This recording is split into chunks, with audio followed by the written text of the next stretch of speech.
What's up, guys? Pop My Pigs for Life here, and today we're back with another episode of Conservation Carnival in Planet Zoo. So, if you guys remember last episode, we updated pretty much the entirety of Conservation Carnival with some of the new animals we got from both the Americas and the Asia Animal Pack. So, we updated the wildlife rehab by adding in some coyotes. Looks like it's feeding time. We updated the petting zoo by adding in the white-faced Saki in the new and improved South American enclosure of the petting zoo. And we also added in an absolute ton of animals to the drive-thru safari. So we added the bighorn sheep to accompany the American bison. We added an enclosure for greater Rheas, as well as some llamas. Oh, and we got our very first baby Rhea! Absolutely adorable. What are you doing in the water? It's cold in there. Especially for a little baby like you. Look at him. He's so cute.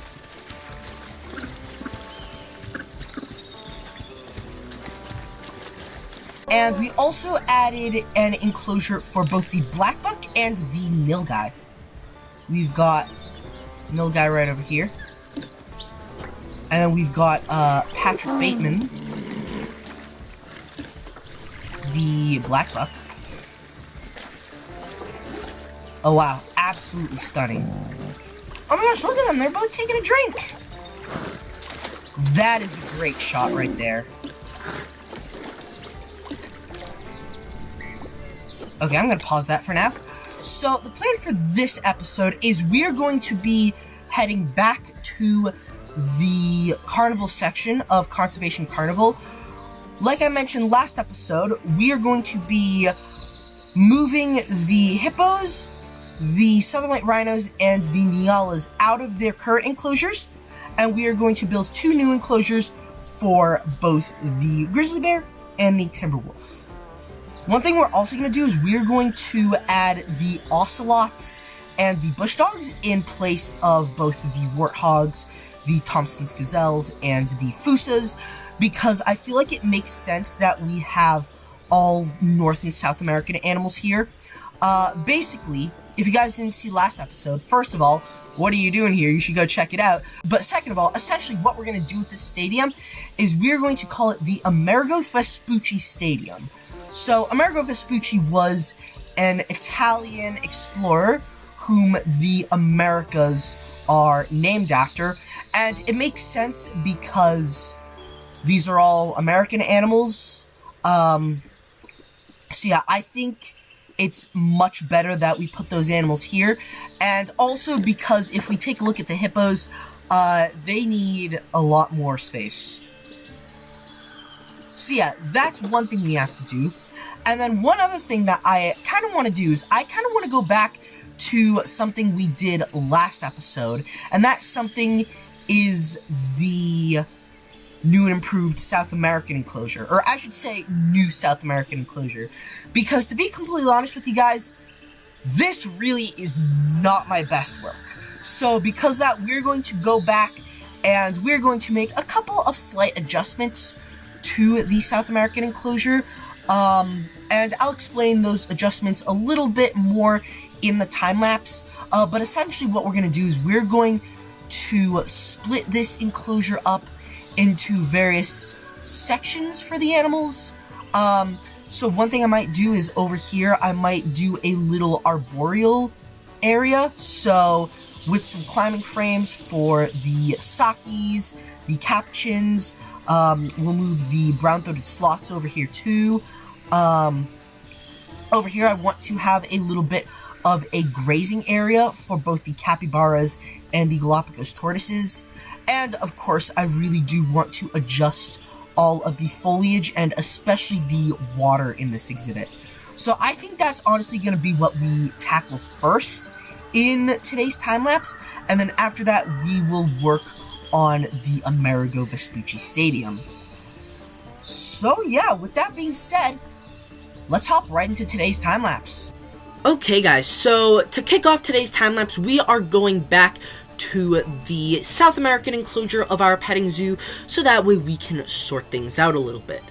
So, if you guys remember from last episode, one thing I said that I liked about the old South American enclosure a lot more than this new South American enclosure was that it was sort of split into different sections that were able to accommodate the animals' needs. So, back when we had the llamas and the alpacas, we had an area for grazing that they, as well as the capybaras and the Galapagos tortoises, could use. We had a little arboreal area for the capuchin monkeys and brown-throated sloths, and of course we had that giant pond in the middle for all the animals to use. So essentially what we're doing with these new renovations is we are reverting back to the sort of segmented areas of the enclosure that we had in that first enclosure. So over here you just saw that we made what's going to be a little arboreal area for both the capuchins, the brown-throated sloths, and this time the white-faced saki monkeys. I decided to isolate this area with some barrier, and I used the wooden barrier and did not make it climb-proof, so that way the capuchins and the white-faced sakis can climb over the fence and enter this area with relative ease in case they want to get away from all the other animals that we have in the exhibit. On top of that, what you can see we are doing is we are splitting the enclosure not in half per se, but we are separating the enclosure with a little bit of a river going through.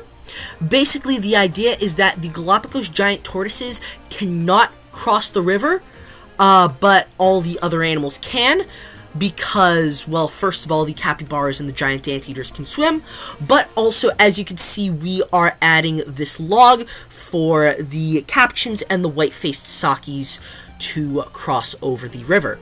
So now what you can see we are doing is we are using a trick that I saw from ZSH Plays, where if we put a log at just the perfect height, the keepers and the guests will be able to cross over the log, but the Galapagos giant tortoises won't be able to. So because that, we don't have to restrict all of the food enrichment to just one side of the enclosure, and we can have the food enrichment go all throughout both sides of the enclosure. The only little bit of a bummer is that we can't put the capuchin and white-faced saki food enrichment in that little arboreal area because it's separated with that wooden barrier. So now you can see that we're adding in pretty much most of the foliage to the enclosure. One thing that I didn't really like about this enclosure to begin with was that the foliage was just everywhere. It was very clustered, very unorganized, but now we are sort of changing things so that way it's a little bit more organized. So for instance, rather than having it just everywhere, we are choosing little pockets where we can put some of those foliage groups that we had in the original new enclosure. So yeah, so I still want to have that tropical vibe with foliage mostly throughout the enclosure. However, there are still plenty of spaces where there is breathing room, and much later when we walk through the enclosure, you can see that it is a lot better than how we had it originally at the end of last episode. So now, once we finish placing down all of the foliage in the enclosure, all we really have left to do is make a couple little terrain changes, as well as adding in all of the enrichment for the animals. As you can see here, I'm adding in a little bit of a path near that guest habitat gate by the apple orchard. And pretty much once we make some tiny adjustments to the terrain as well as adding in all of the enrichment, then this new and improved South American enclosure is pretty much finished.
So now that we've finished what's hopefully going to be our final set of petting zoo improvements, now we can finally get to working on the Amerigo Vespucci Stadium. And that all starts with completely demolishing both the hippo exhibit as well as the rhino and Nyala exhibit. To be completely honest, demolishing these two enclosures was just so satisfying.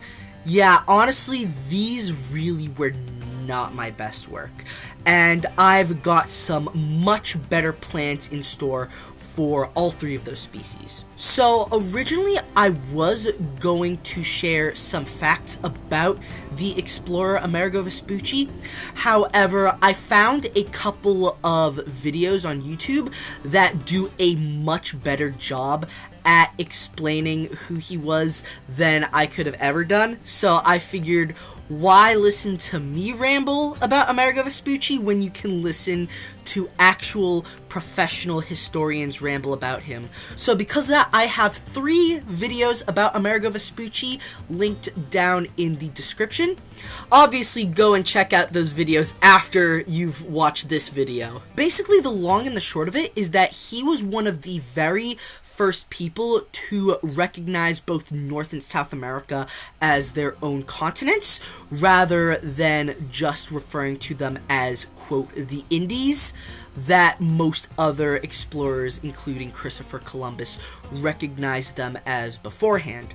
So yeah, I know that pretty much most of my videos are more oriented around animals and dinosaurs and other various life forms. However, back when I was in high school, history was by far one of my favorite subjects. In fact, some of my more longtime viewers might remember that a couple years ago for my freshman history fair, I decided to make a Minecraft world that was based around the age of exploration, and I'm really proud of how that turned out. Obviously, it is a very old video. It was my first time ever using epidemic sound in one of my videos, and yeah, overall, it turned out very, very nice. So now you can see that we're working on the new and improved grizzly bear enclosure. What I decided to do is I decided to take all of the elements that they had in their previous enclosure, so that way they can just be placed in this new enclosure. I did also decide to add in a couple of new elements. For instance, I got these rock pieces that had some foliage attached to them. I also did my trick of taking the Tiger Rock collection and flipping it upside down.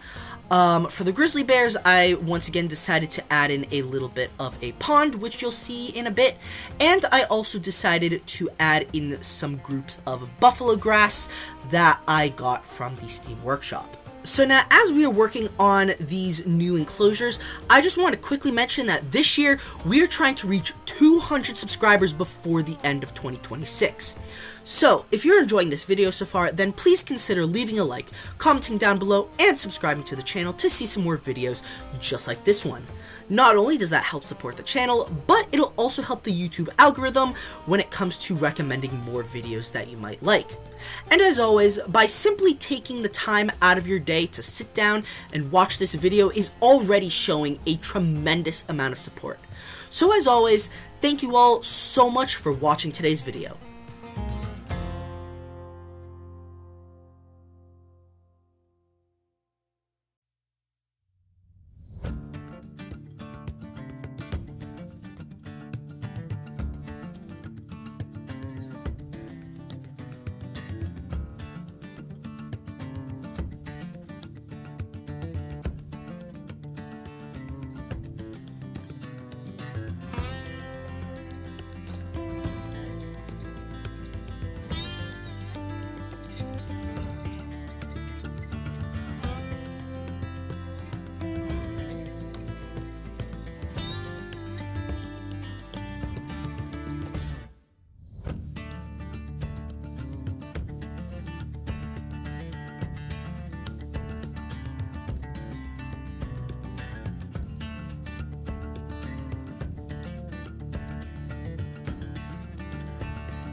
Okay, so our next order of business in today's episode is to work a little bit on prepping the circus tent for when we eventually add in the Bengal tigers. So originally, as I was doing this, I had a plan in mind that we were just going to keep it there and then add the tigers in next episode. However, after working on this a little bit more and after some careful considerations, I think that we're going to save this for the very last episode of Conservation Carnival. In fact, I have a whole plan on what I want to do with the carnival grounds going forward. So because of that, stay tuned until the end of the video so that way you can hear exactly what the plan is going to be going forward. But essentially, the idea I have for the circus tent is that since we are now only going to be housing one animal in this area, basically, the idea is that we're going to be using the circus tent as the actual hard shelter for the Bengal tigers. So I made a couple of adjustments to the blueprint by getting rid of the curtains, which you'll see in a bit.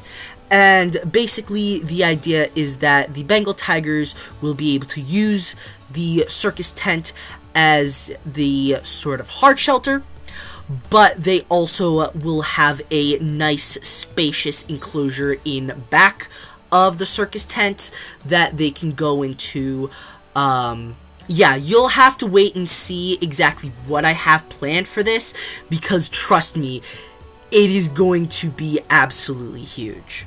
So yeah, so we're just taking a moment now to plan out and fidget with the habitat barrier for this enclosure, and yeah, essentially just cleaning up this whole area. Right now you can see that we are moving some of the staff buildings out of the way, so that way it isn't really as spread out and we aren't just wasting space. We're making everything a little bit closer together, so that way things are a lot more efficient. And now you can see that we are moving out the fusas, the common warthogs, and the Thompson's gazelles, so that way we can replace them with ocelot and bush dogs. And as we are doing this, I do have a couple of quick facts about both species. So we're going to start with the ocelots, because that is the habitat that we will be working on first. So ocelots are widespread across both North and South America, living in every South American country except for Chile, as well as living throughout Central America, Mexico, and even certain US states such as Arizona and southern parts of Texas. While the species as a whole is doing pretty well, on a local level, the species is considered endangered in the state of Texas. They used to be widespread in the entirety of the southwestern United States, but now there are only 2 breeding populations in the southern tip of Texas. This decline in the state is primarily due to human encroachment onto their habitat, and in particular, newly built roads are incredibly deadly, as the leading cause of death in Texan ocelots are vehicle collisions. In recent years, a project has been established by many different partners, including the U.S. Fish and Wildlife Service, in order to reintroduce populations of ocelots back into more regions of Texas. While the project is still in its early development, a future for ocelots in the southwestern United States does indeed look hopeful. As always, all of the sources to my animal facts will be linked down in the description, so if you guys want to read more about these animals, then definitely feel free to do so. So now, as we are finishing up the ocelot enclosure, let's move on to some facts about the bush dog. So, bush dogs are a much smaller, stockier species of canid with very short legs. It was initially thought that bush dogs were long extinct because the first recorded evidence of bush dogs came in the form of fossils found in various caves throughout Brazil. Even to this day, very little is known about bush dogs because they are so elusive in their native habitat, and much of what we do know about them comes from observations made from animals in captivity. What we do know is that bush dogs are very social animals, living in packs of up to 12 individuals. They often use this group behavior to coordinate large group hunts, and as a result, they can take on animals as large as capybaras and even fully grown rheas. However, they mostly will hunt smaller lizards and rodents. One other cool thing about bush dogs is that they have partially webbed feet, making them excellent swimmers amongst the canine family, and they definitely use this swimming capability to hunt for prey such as capybaras, which the fact that such a small stocky animal can take down such large animals is really impressive. So now we're pretty much just adding some final finishing touches to the bush dog enclosure, and with that being said, that is pretty much going to round out today's time lapse.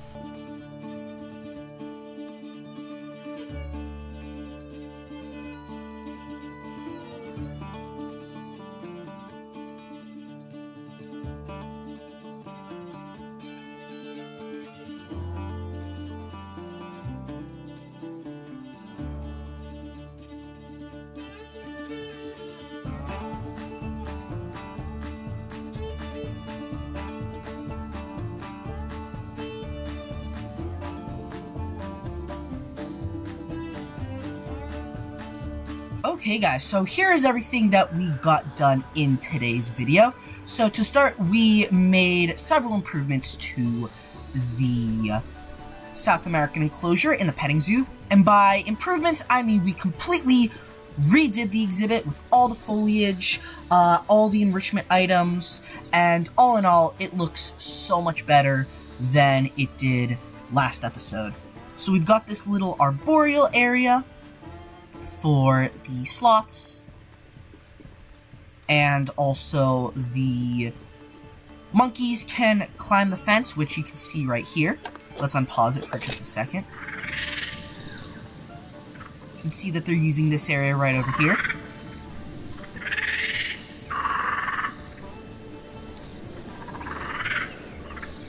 Right over here, we've got this forge box enrichment. Guests can also enter right through here. Got some more hard shelter. You've got a path going this way. You can look into the arboreal area. And overall, if we just take a look at the pond, it looks so much better this time round. Got a little bridge that goes over it. We've got the capybara spa area right over here. We've got a little grassy area. And as you can see, the guests can walk over the log flawlessly. Over here, we've got this little grazing area for the Galapagos tortoises. And yeah, no, all in all, this just looks so much better. And the same can be said over here with the Amerigo Vespucci Stadium, which now has a sign saying that this is the Amerigo Vespucci Stadium. Not much has changed over here, minus the fence for the Jaguars being a little bit higher. But really, what changed was over here. We've got the new and improved Grizzly Bear and Timberwolf enclosures, and already it just looks fantastic. Where are the Grizzly Bears? We've got two right in here. What's this guy doing? Oh, is he using the, okay, looks like he was just using the thing, the enrichment. It looks like the Grizzly Bears are all inside. Let's see if we can find the baby. Okay, yeah, the baby's getting some, private time. And then we've got the Timberwolves right in here. Recently the alpha male and female did pass away, so because of that, we've got a new alpha male and female. I forget who's who, but yeah, okay. So it's the female that was one of the offsprings of the previous alpha male and female, and we got her a new mate.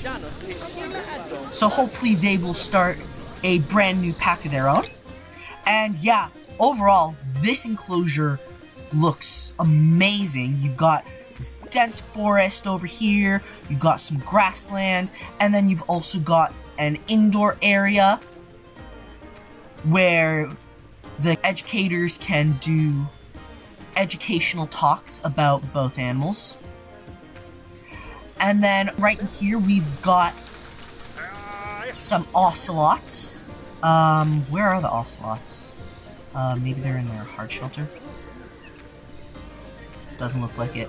So, I did have a little bit of a tricky time getting something I like for the Ocelot enclosure, but overall, if we take a look at it, I think it looks pretty good. Let's see if we can find it. Oh, here's one. Right here.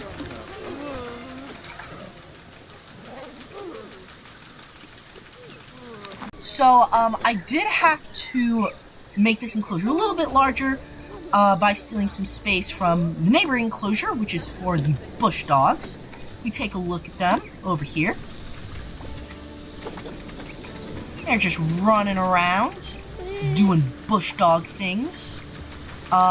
They've got this nice little pond that they can swim in. And yeah, overall, they've got plenty of space.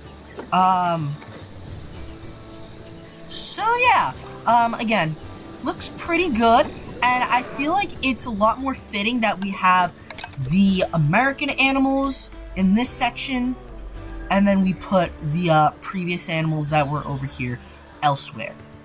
So that brings us to the next couple of episodes. So we are in the home stretch for Conservation Carnival. And so what I think we're going to do is the carnival grounds are going to have 3 separate areas. So this first area, we've got the Amerigo Vespucci Stadium for all of the North and South American animals. The next area, which is what we're going to be working on the next 2 episodes, is going to be the African area. So to start next episode, we are going to do the sort of exotic petting zoo area, which is going to be for the lemurs. So we're going to have all 4 species of lemurs. We're going to have fusas in a separate enclosure, and we are going to have aardvarks, meerkats, Kirk's dik-dik, and African spurred tortoise. So that's going to be next episode. The episode after that, we're going to do the 3 mixed herbivore enclosures. One is going to be for hippos, one is going to be for southern white rhinos, nyalas, Thompson's gazelles, springbok, and warthogs. And the other one is going to be for reticulated giraffes, dromedary camels, addax, Somali wild ass, and common ostriches. And I think what we're going to do is there's going to be a monorail going through each of their exhibits. And either next episode or the episode after that, we're going to do spotted hyenas. I think what we're going to do for that one is we're going to use one of the pre-built habitats that are in the base game for Planet Zoo. So that's going to be that next area.